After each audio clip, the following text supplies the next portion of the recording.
Assalamualaikum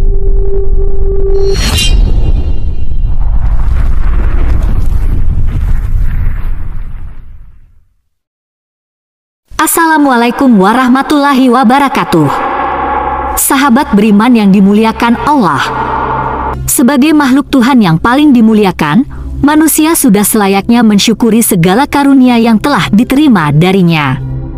Manusia diciptakan dalam bentuk yang paling baik dari segi fisik dan nilai-nilai luhur yang terkandung dalam jiwa.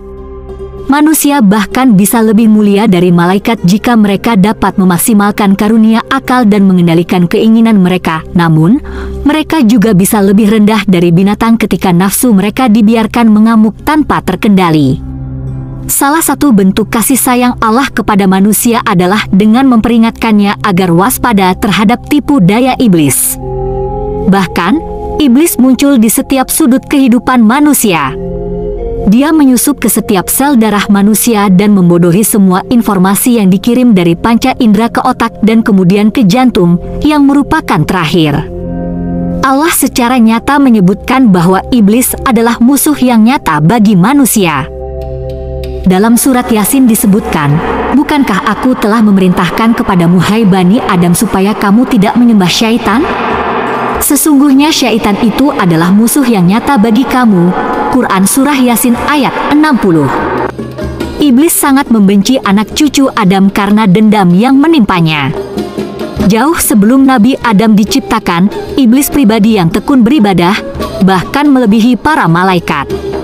Iri hati dan kesombongan yang membuat iblis menjadi makhluk terkutuk. Allah memerintahkan iblis untuk sujud kepada Adam, tetapi iblis menolaknya. Pada saat yang sama para malaikat dengan rendah hati mematuhi perintah untuk sujud. Iblis merasa lebih mulia dari Adam karena dia terbuat dari api sedangkan Adam hanya terbuat dari tanah. Karena kesombongan dan pembangkangannya, iblis diusir dari surga dan dikutuk oleh Allah untuk selama-lamanya hingga hari penghakiman. Sejak saat itu, iblis secara terbuka menyatakan permusuhannya terhadap Adam dan keturunannya. Menurut sebagian ulama, kebencian iblis terhadap anak cucu Adam sebenarnya jauh lebih besar daripada Nabi Adam sendiri. Karena iblis diciptakan dari api, anak cucu Adam dari air, dan Adam dari tanah. Sisi kontradiksi api dengan air lebih besar daripada dengan tanah liat.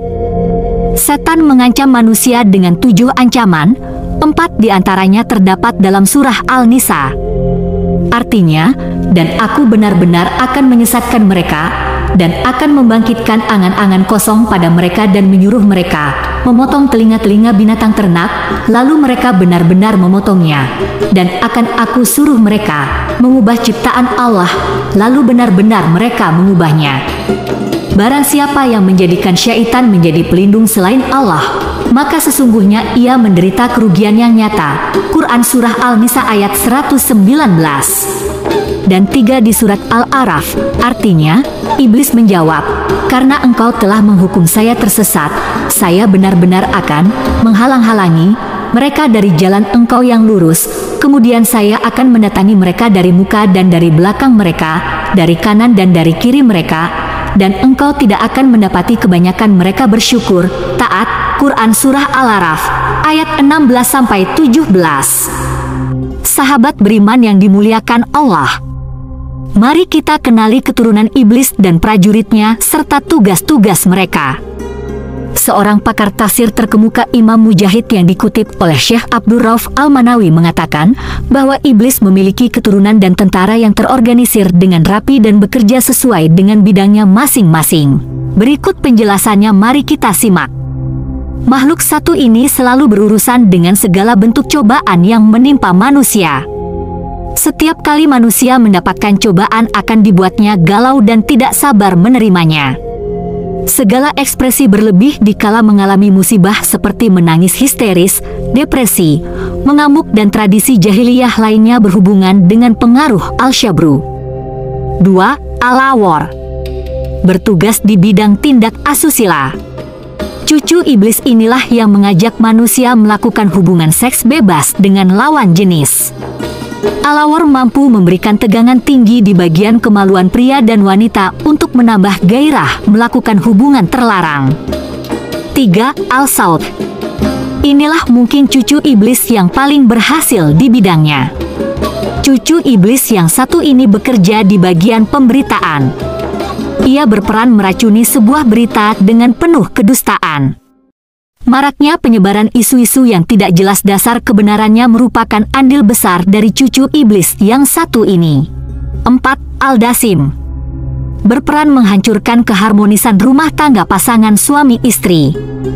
Pengaruhnya akan semakin cepat menjalar jika suami hendak memasuki rumah tanpa terlebih dahulu mengucapkan salam terhadap keluarga yang ada di rumah atau tidak dalam kondisi berzikir. 5. Al-Zalanbur. Ia selalu standby di pasar-pasar.